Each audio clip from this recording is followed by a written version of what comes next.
orientador aí que autorizar. Bem, então, daremos início aos trabalhos. Em primeiro lugar, cumprimento o professor Jerônimo, a professora Josiane. Eu acho que precisa de fazer esse registro.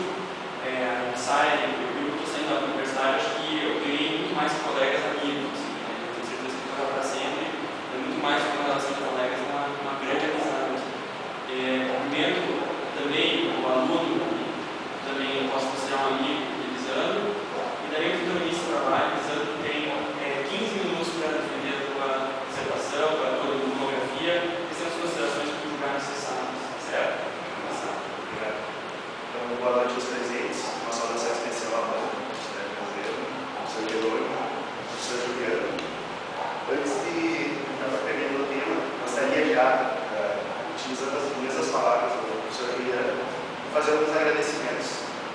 Agradecer a disponibilidade da banca e principalmente ao professor Juliano, assim como aos presentes, que são alguns dos amigos que eu fiz aqui nessa faculdade. Eu fiz mais que colegas, com certeza.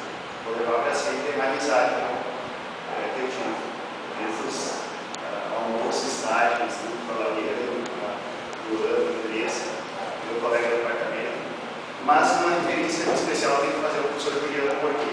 Porque ele não se limitou a fazer orientação. Ele, além de se tornar, posso me considerar assim, me considero como amigo, ele foi ele buscou material, ele teve junto, corrigiu coisas que não seriam nem necessárias. Então, rapidamente, eu gostaria de agradecer muito o empenho que o senhor teve nesse papel. Passando propriamente a apresentação do trabalho, eu faço então uma análise crítica da atuação do Conselho Administrativo de Defesa Econômica no julgamento do ato de consideração da 08012, 008.853 de 2028. Uma orientação do senhor Juliano. Escolhi o tema porque, na verdade, eu havia feito um projeto em outra área, dentro da área de direito administrativo. E, por questões de querer buscar mestrado, posteriormente, me instigava a questão do direito econômico, que é uma área relativamente nova no mundo nacional. E quando procurei o professor Juliano e apresentei trabalhar direito econômico, ele prontamente disse: olha, confio na capacidade, vou buscar aqui um material e me incentivou. Aí surgiu uma questão no âmbito local do governo firmado entre a Unimed, Santa Maria e Hospital da Caridade, em que o Conselho Administrativo de Defesa Econômica regulamentou. Após 2 anos de haver um certo convênio do Conselho Administrativo regulamentou. Então, pelo plano pessoal e pelo plano local, se justificava o motivo pelo qual eu decidi trabalhar.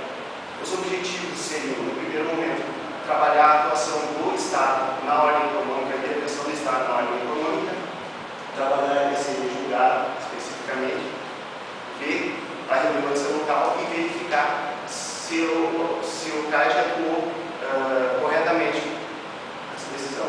Metodologia que eu falo posteriormente durante a explanação. As dificuldades encontradas seriam muitas, principalmente pela dificuldade de encontrar bibliografia, não fosse a contribuição do professor Juliano, como antes referido. E os pontos positivos de trabalhar um tema como esse é que sempre instiga a buscar alguma coisa nova. Então, no primeiro capítulo, o que é feito é uma breve análise da ordem econômica nacional, daquela questão da limitação de páginas, por meio do método histórico-crítico e a técnica de pesquisa bibliográfica. No segundo capítulo, uma análise progressiva da atuação do Conselho Administrativo de Defesa Econômica, por meio do método histórico-crítico, a técnica de pesquisa bibliográfica e jurisprudencial. E no terceiro capítulo, o estudo de caso propriamente, por meio da técnica de pesquisa do interior da AES, que se encontra nos anexos, com base na técnica de pesquisa do estudo de caso. Falando especificamente do primeiro capítulo, trabalhei na ordem econômica na Constituição Federal de 88, se traça um breve panorama dessa intervenção estatal em âmbito nacional. É claro que para se trabalhar essa intervenção em âmbito nacional é necessário fazer algumas referências históricas do Estado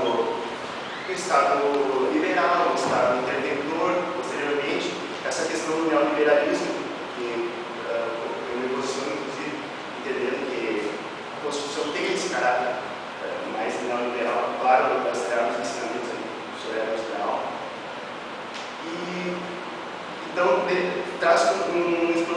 histórico demonstrando que, a partir da crise de 1929, o Estado começou a intervir mais nesse período entre guerras, intervir mais,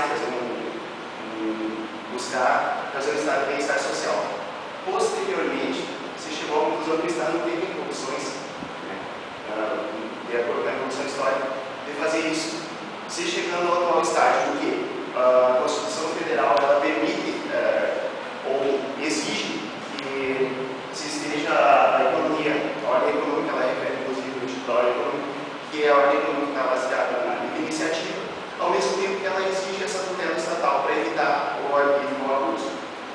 No segundo capítulo, no segundo bloco, eu trabalho o princípio da ordem econômica da Constituição Federal de 88. Aqui, pela questão da limitação que eu tinha referido anteriormente, a gente optou por não trazer todos os princípios, porque trouxe apenas os que seriam mais interessantes e importantes para a análise do estudo em caso, o princípio da livre iniciativa e essa questão da intervenção. E, como fechamento, terceiro tópico, a necessidade de relativização do princípio econômico da livre iniciativa e o CAI como um órgão que permite a tutela estatal da economia.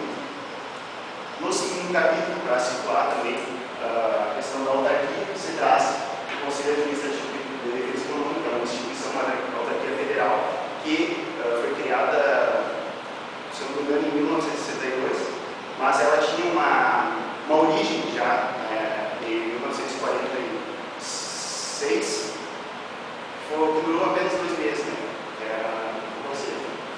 E ela é estruturada, composta por 6 conselheiros, mais um presidente, e teria o objetivo de tutelar a economia. Se traz também alguns exemplos de atuação do Conselho Administrativo de Defesa Econômica e a possibilidade dessa limitação, até mesmo por meio judiciário, isso excepcionalmente, se demonstra ali no segundo capítulo, porque o CAD tem total autonomia, não teria, teoricamente, recurso para se combater uma decisão do CAD. Porém, baseado em alguns princípios lá da Constituição e até mesmo princípios intrínsecos, razoabilidade e proporcionalidade, poderia se questionar. E a questão da legalidade, claro, da legalidade. Hoje em dia, tem um professor do Sr. Santiago, que refere, inclusive, que há a chamada teoria da captura. Muitas vezes, essas instituições como o CAD, elas acabam se tornando, me fugiu a palavra, mas específica, mas muitas vezes as pessoas que trabalham no mercado particular acabam sendo indicadas para esses conselhos, capturando, no caso, esses conselhos, e muitas vezes trabalhando dentro do conselho, de uma agência reguladora, em prol dos particulares. Entrando provavelmente no terceiro capítulo, no estudo de caso, no primeiro argumento se fala da questão do mercado relevante, das particularidades do caso. Esse caso foi submetido ao CAD por uma intervenção do Ministério Público Federal, que já havia há um certo tempo, que havia um convênio entre a localidade e o IMED, que a localidade passava pelo IMED ou o CARIMED, e, em contrapartida, o IMED passaria o hospital regional para o IMED do Rio Grande do Sul. E depois se trabalha, faz uma análise do parecer do Conselho, se posicionando sobre a saída da decisão. Aqui só tem umas fotos da localidade do IMED. O que se refere? O que se analisa no lugar? A questão do mercado relevante e a parcela, market share, a parcela que compõe, porque a lei 8884